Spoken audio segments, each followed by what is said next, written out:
Bonjour, je suis Aurélie Xel et je vous souhaite la bienvenue dans cet épisode de Rambobinette spécial Noël. Pour se mettre dans l'ambiance des fêtes, je vous propose d'écouter Mathilde, 86 ans, nous raconter les Noëls alsaciens qu'elle a connus étant enfant, pendant la guerre et juste après. Ils étaient différents, certes, mais la magie de Noël était déjà là, et au souvenir de ce que Mathilde appelle le merveilleux de Noël, ses yeux bleus se sont remplis d'étoiles. Je vous souhaite à tous de belles fêtes et un merveilleux moment en compagnie de Mathilde. Bon, eh bien, bonjour Mathilde. Salut. Aujourd'hui, je reviens te voir pour que tu nous racontes comment c'était Noël en Alsace avant. C'était du merveilleux. Et surtout, ce que je garde comme souvenir, c'est le Christkind. C'est-à-dire pas le Père Noël qu'on connaît maintenant, c'est surtout ce personnage féminin qui était habillé comme on s'imagine les mariés, un voile blanc, une robe blanche. Et puis, donc c'était elle plutôt qui devait venir, ce Christkind, et elle était accompagnée du Hornstrop.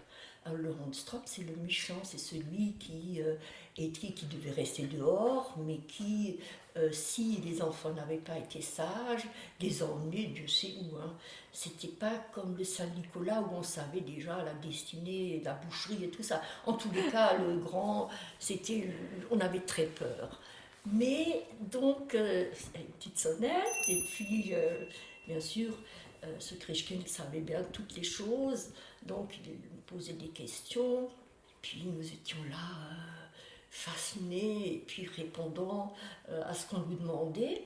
Mais de toute façon, tout ce qu'on disait, toutes les bêtises qu'on aurait pu avouer, il fallait simplement chanter après une chanson de Noël. Et puis c'était comme à la confession, c'était la solution. Nous étions tous sages et puis alors il y avait les cadeaux, mais les cadeaux d'une extrême modestie. C'est-à-dire c'était un petit tricot qui avait été fait pour notre seule poupée que nous avions, parce qu'il n'y avait pas 36 poupées, ou des choses d'une extrême simplicité, mais qui avait là aussi le merveilleux de Noël. C'était cadeau, dans une période où, moi je l'ai vécu, ces Noëls-là pendant la guerre aussi, où rien que de manger du gâteau, c'était exceptionnel. Puis après, très souvent, les adultes allaient à la messe de minuit, etc. On mangeait aussi ensemble, bien sûr, et c'était la loi. Pas la dinde comme maintenant, c'était surtout loi. Et à tel point c'était important. J'avais une tante qui, après la guerre, a changé de four, de gazinière, etc. Et elle avait mesuré le volume du four pour que surtout loi de Noël puisse y rentrer.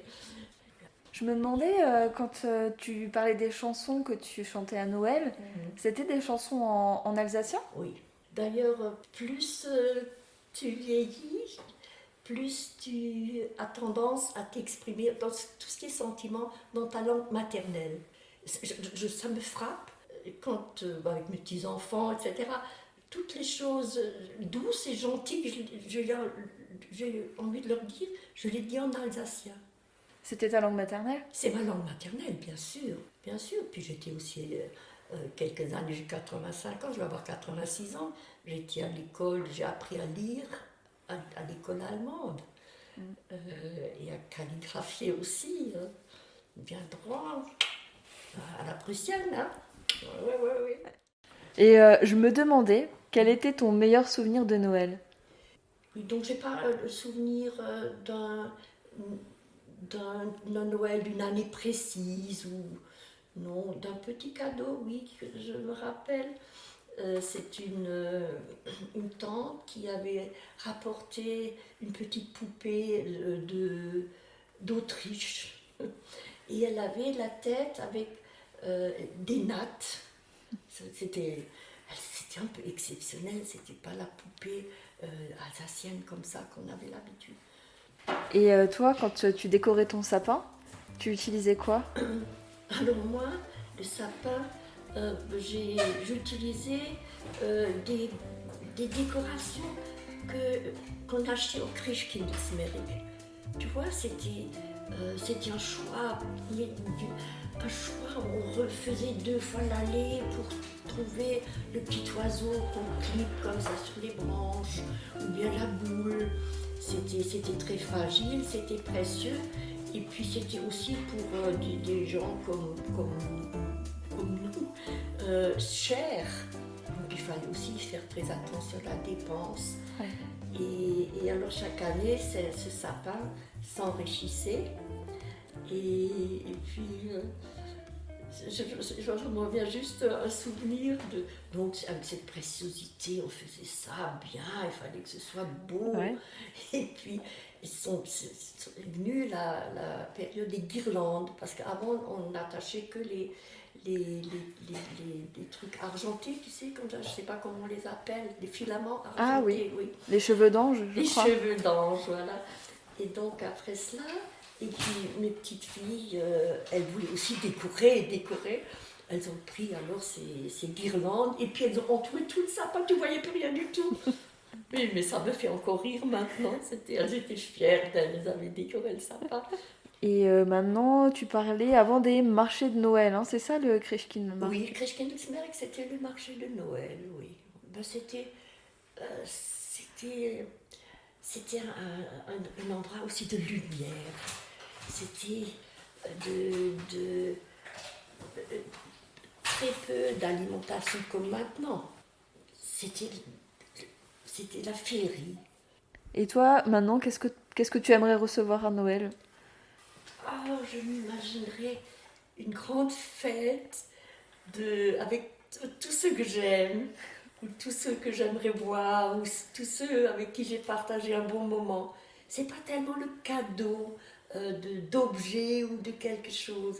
C'est des choses d'ailleurs quand tu avances en âge, plus ou moins tu aimes les poser, tu aimes t'en défaire, mais c'est surtout tout l'humain qui est chouette. Et quand tu revois des gens avec lesquels, par exemple, tu as passé un bon moment, ben, tu le revis quand ils sont là. Je crois que ce serait plus quelque chose de cet ordre-là. Merci à tous d'avoir écouté cet épisode jusqu'au bout. Comme d'habitude, si cela vous a plu, donnez-moi 5 étoiles sur vos plateformes d'écoute et un petit commentaire. Je vous souhaite de belles fêtes et à bientôt pour une 2e saison de Rambobinette.